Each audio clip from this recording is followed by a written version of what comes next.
할렐루야. 점심 식사 맛있게 하셨습니까? 여러분, 오늘은 사순절 네 번째 주일입니다. 사순절은 주님의 고난을 기억하며 우리를 구원하시기 위하여 희생하신 주님의 사랑과 은혜를 기념하는 절기입니다. 우리가 이 기간 동안의 경건을 지키며 주님의 부활을 준비하는 그런 거룩한 성도 모두가 되실 수 있기를 주님의 이름으로 축복합니다. 오늘 말씀에서 부자 청년이 예수님을 찾아와서 영생하는 방법에 대해서 질문을 하고 있습니다. 여기서 영생은 17절의 생명, 그리고 23절의 천국과 같은 의미로 사용되고 있습니다. 영생이란 말이 영원히 사는 것, 그래서 생명이라고 말하고, 즉 영원히 사는 것은 무엇을 의미합니까? 우리가 구원받고 천국에 거하는 것, 그것을 의미하고 있습니다. 즉 부자 청년은 천국에 들어가는 방법이 무엇인지를 예수님께 질문하고 있다는 것입니다. 그런데 오늘 말씀에서 이 청년은 단순히 그냥 어떻게 하면 영생을 얻을 수 있느냐라고 질문하지 않고 이 영생에 대해서 전제를 달고 예수님께 물어보고 있습니다. 그 말씀 16절 말씀입니다. 16절 말씀 같이 읽겠습니다. 시작. 어떤 사람이 주께 와서 이르되 선생님이여 내가 무슨 선한 일을 하여야 영생을 얻으리까? 여러분, 이 부자 청년은 무슨 선한 일을 하면 영생을 얻을 수 있는지 전제를 달고 질문을 하고 있습니다. 지금 이 사람이 선한 일에 대해서 질문하는 이유는 공로에 관한 것을 지금 묻고 있는 것입니다. 어떤 행함, 어떤 공로가 있으면 구원을 얻을 수 있는지를 묻고 있다는 것입니다. 그런데 지금 이 부자 청년이 이 공로에 관해서 행함에 대해서 질문하는 이유가 있습니다. 그 이유는 자신이 이 선한 일을 하는 것에 대해서 자신이 있기 때문이라는 것입니다. 나는 충분히 선한 일을 했기 때문에 예수님이 말씀하시는 그 영생을 얻는, 구원을 얻는 그 길에 합당한 사람이 아니냐라고 질문을 하고 있는 것입니다. 이 사람은 많은 부를 가지고 있는 부자였습니다. 그렇기에 자주 선행을 베풀고 선한 일을 하고 있었습니다. 그렇기에 이 부자 청년은 자신이 있었다는 것입니다. 선행으로 영생을 얻는다면 자신은 분명히 충분히 그러한 영생을, 구원을 받을 자격이 있는 자라고 스스로 생각을 하고 있었던 것입니다. 그래서 자신의 이 생각에 확답을 얻기 위해 예수님께 질문을 하고 있습니다. 예수님, 제가 행하는 선행으로 과연 구원받을 수 있는 사람이냐고, 그러한 사람인지를 예수님의 대답을 듣고 싶다라고 질문합니다. 그래서 이어서 예수님께서 하나님의 계명을 지키라는 이 말씀에 부자 청년이 다시금 대답하며 반문하고 있습니다. 20절 말씀입니다. 20절 말씀도 같이 읽습니다. 시작. 그 청년이 이르되 이 모든 것을 내가 지키었사온데 아직도 무엇이 부족하니까? 부자 청년은 자신이 가진 돈으로 선행을 하고 있었기에 자신은 영생을 얻을 수 있다라고 생각을 했습니다. 그래서 예수님께 너는 영생을 보장받았다는 대답을 듣고 싶어 했다는 겁니다. 자신은 충분히 자신이 가지고 있는 돈으로 선행을 행하고 이웃을 사랑하는 거 나는 충분히 하고 있다라고 생각했기 때문에, 그래, 너 지금 잘하고 있다고, 너 구원받을 자격이 있다라는 대답을 듣고 싶어 했다는 겁니다. 여러분, 당시의 유대인들은 부자는 하나님께 복을 받아서 부자가 된 것이라고 생각을 했습니다. 그렇다면 반대로 가난한 사람들은 어떻다는 것입니까?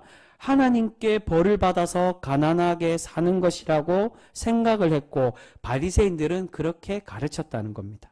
이것은 인간보적인 권성징악에서 나온 생각이고, 지금에서 보면 번영신학과 같은 모습이라고 할 수 있습니다. 번영신학은 제가 새벽기도 때도 몇 번 말씀드렸지만, 번성하는 게 하나님의 복 받는 것, 하나님의 뜻이다.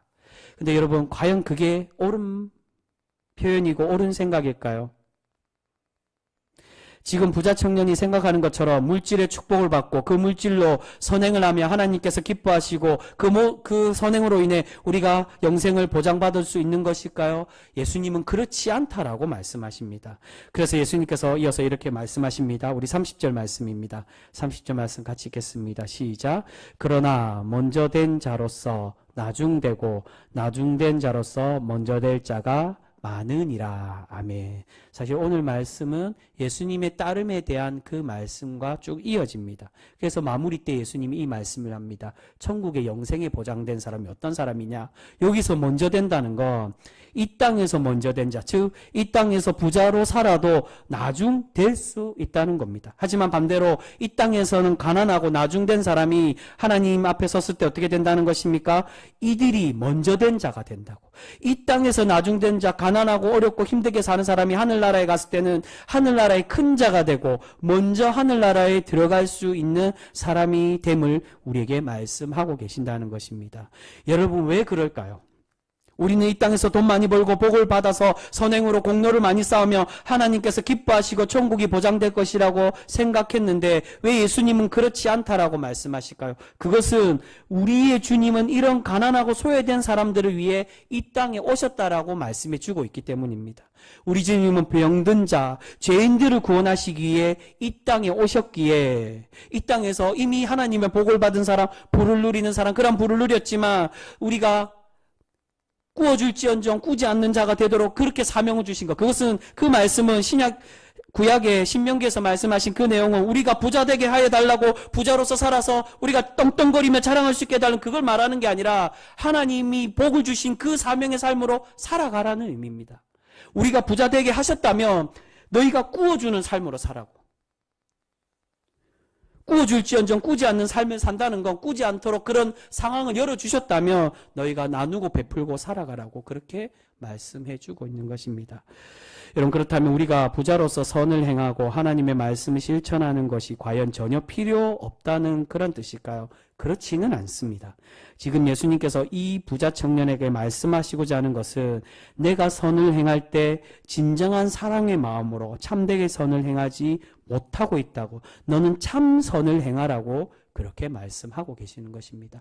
여러분, 오늘 예수님은 하나님의 계명에 대해서 말씀하십니다. 근데 10계명의 전반부인 하나님 사랑에 대해서는 이야기하지 않고 후반부인 이웃 사랑에 대해서만 말씀하십니다. 근데 그것만 해서 된다라는 뜻을 얘기하는 게 아니라 하나님을 사랑하고 이웃을 사랑하는 것, 그것이 다 우리에게 필요하다라고 말씀합니다. 근데 예수님은 분명히 사랑에 대해서 그것이 계명의 완성이면 가장 중요한 것이라고 그렇게 말씀합니다.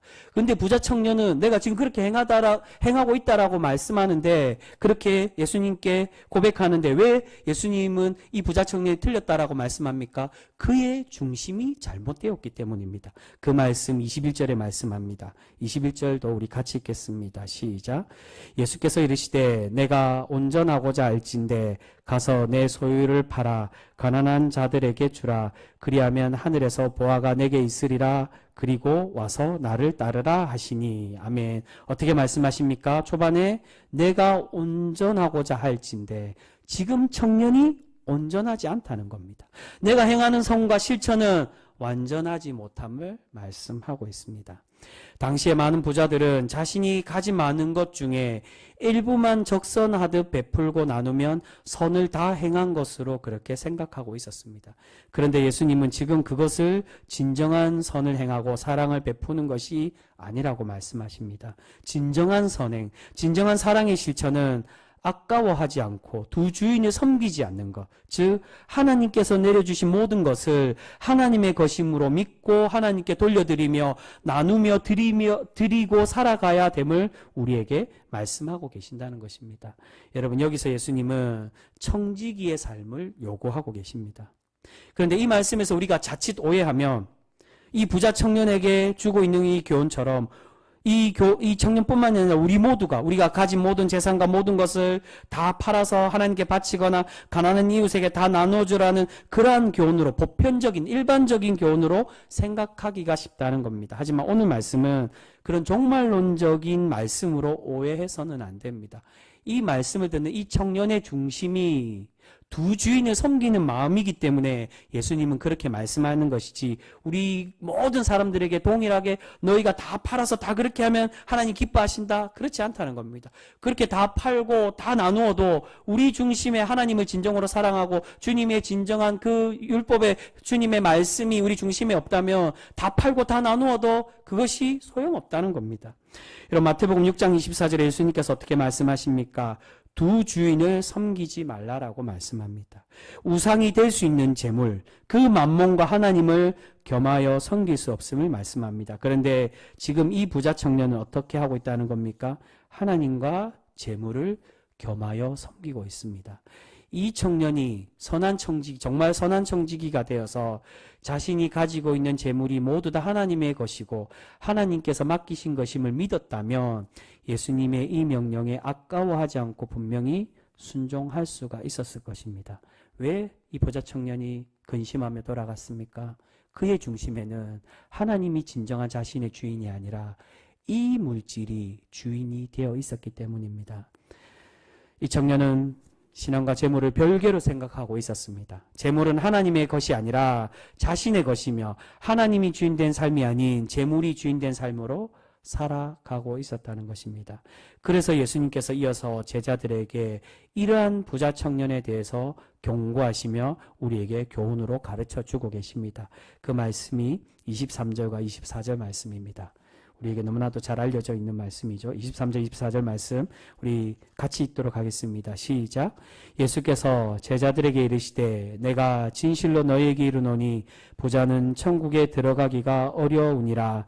다시 너희에게 말하노니 낙타가 바늘귀에 들어가는 것이 부자가 하나님의 나라에 들어가는 것보다 쉬우니라 하시니. 아멘. 예수님이 두 번이나 반복하시며 말씀합니다. 부자가 천국에 들어가기 어렵다라고. 낙타가 바늘귀에 들어가는 그 작은 그 큰 동물이, 예수님께서 낙타를 얘기하시는 것은 당시에 뭐 속담과 같은 거지만 보편적으로 사람들이 생각하는 가장 큰 동물 중에 하나가 이 당시에 낙타였습니다. 근데 가장 큰 동물이 가장 작은 구멍, 바늘 구멍에 들어가는 것만큼 부자가 천국에 들어가는 것보다 그것이 더 쉽고 부자가 천국에 들어가는 것이 더 어렵다라고 그렇게 말씀합니다. 여러분, 우리는 이 부자 청년처럼 우리의 중심이 진실되지 못하고 하나님께 향하지 못하여 책망받는, 천국에 들어가기 어려운 사람이 아니라 두 주인이 아닌 하나님만을 온전히 참 주인으로 믿고 하나님이 원하실 때 그 부르심에 응답할 수 있는 그런 귀한 성도 우리 모두가 되실 수 있기를 소망합니다. 여러분, 그렇다면 여기서 말씀하시는 이 부자에 대한 책망은, 그렇다면 부자는 전혀 구원받지 못한다는 그러한 뜻일까요? 그렇지가 않습니다. 오늘 예수님은 부자가 구원받을 수 있는 방법, 진정한 구원의 길이 무엇인지를 우리에게 가르쳐주고 계십니다. 그 말씀이 오늘 우리 25절과 26절 말씀 우리 같이 읽도록 하겠습니다. 부자는 구원받지 못하느냐? 그렇지 않다라고 말씀합니다. 그 말씀 25절 26절 말씀 같이 읽겠습니다. 시작. 제자들이 듣고 몹시 놀라 이르되 그렇다면 누가 구원을 얻을 수 있으리이까?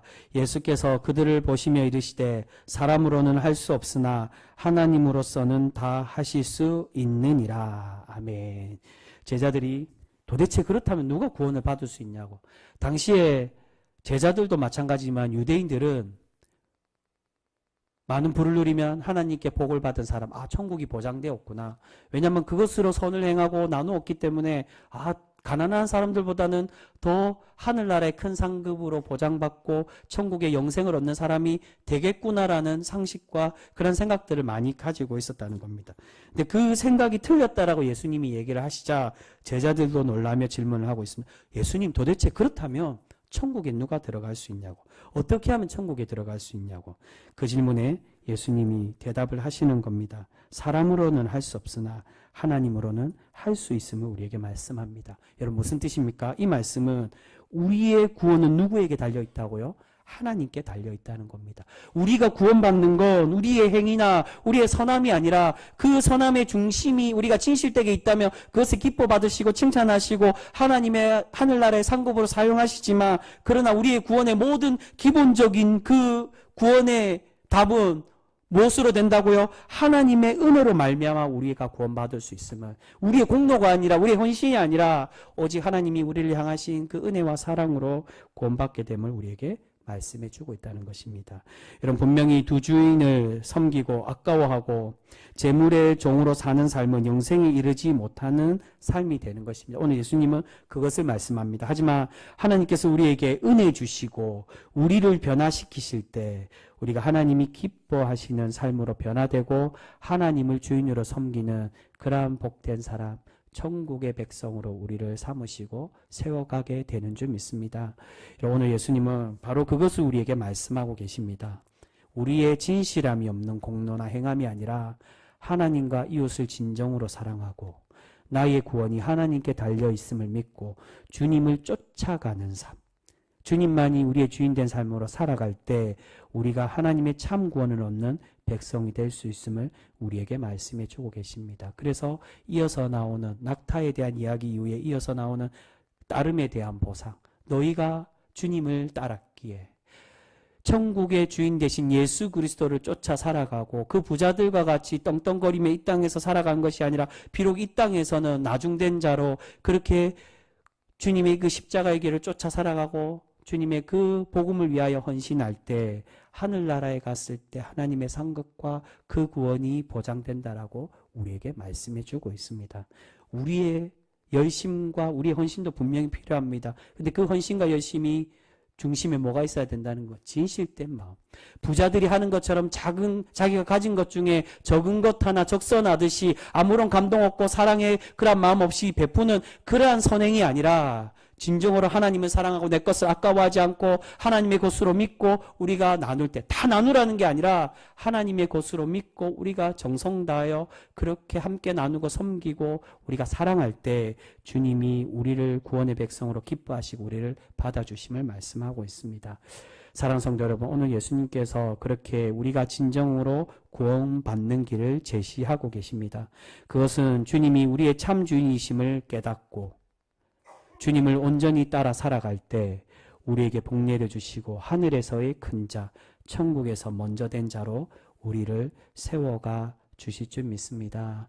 여러분, 아무쪼록 우리가 가식적인 선행, 겉으로만 하나님과 지체를 사랑하는 것이 아니라 우리의 중심과 진실함을 다하여 사랑하고 함께 나누고 섬겨서 하나님의 칭찬받는 거룩한 성도 우리 모두가 되실 수 있기를 소망합니다.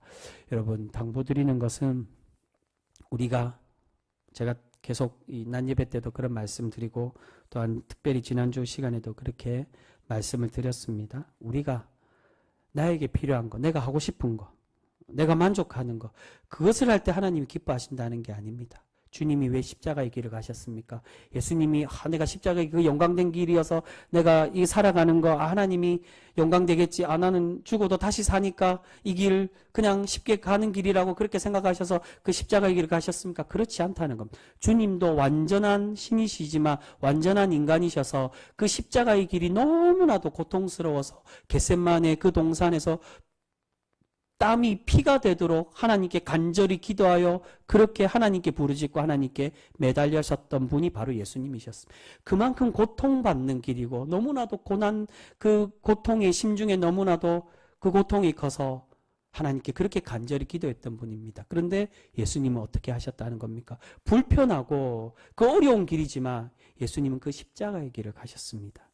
여러분, 우리도 주님이 그 어려운 길을 가셨듯 우리가 편한 길을 가려고 하고 망하는 길은 넓은 길이고 편한 길이라고 주님은 말씀하십니다. 구원의 길, 복된 길, 하나님의 그 영생이 보장된 길은 좁고 협착하고 험한 길이라고 우리에게 말씀합니다. 때로는 우리가 신앙생활하고 우리가 주님의 헌신된 주님의 일꾼으로 살아갈 때 우리가 불편하고 어려운 길을 감당하고 해야 될 때도 분명히 있습니다. 여러분, 당부드리는 건 무엇보다도 우리가 하나님의 직분자로 일꾼으로 택함받은 그러한 성도로서 우리 지난 낮예배 시간에 12장에 사무엘이 마지막으로 자기가 하나님의 사사로 일꾼으로 은퇴하면서 그 말씀으로 약속하며 이 백성들에게 가르치며 그렇게 권면하고 있죠. 나는 기도를 쉬지 않는 죄를, 기도를 쉬는 죄를 범치 않겠다라고. 여러분, 우리에게 맡기신 사명이 있습니다. 우리가 가야 될 길이 있습니다. 우리가 이 사순절 기간을 보내면서 하나님이 우리에게 맡긴 사명이 무엇인지, 내가 우리 교회에서 편한 거, 내가 하고 싶은 거, 그것을 하려고 하는 것이 아니라 정말로 서로 양보하고 내가 편한 것을 함으로 인해 다른 이들이 불편해지고 어려워지고 다른 이들을 희생시키는 것이 아니라 내가 희생할지라도 우리 공동체를 생각하고 주님의 교회를 온전한 교회로 만들어가고자 그렇게 낮아지고 섬기고 헌신하여서 주님이 기뻐 받으시는 신앙인의 삶으로 그러한 하나님이 택함받고 칭찬받는 그러한 복된 삶, 그러한 거룩한 성도 우리 병성교회 모두가 되실 수 있기를 주님의 이름으로 축복합니다. 기도하겠습니다.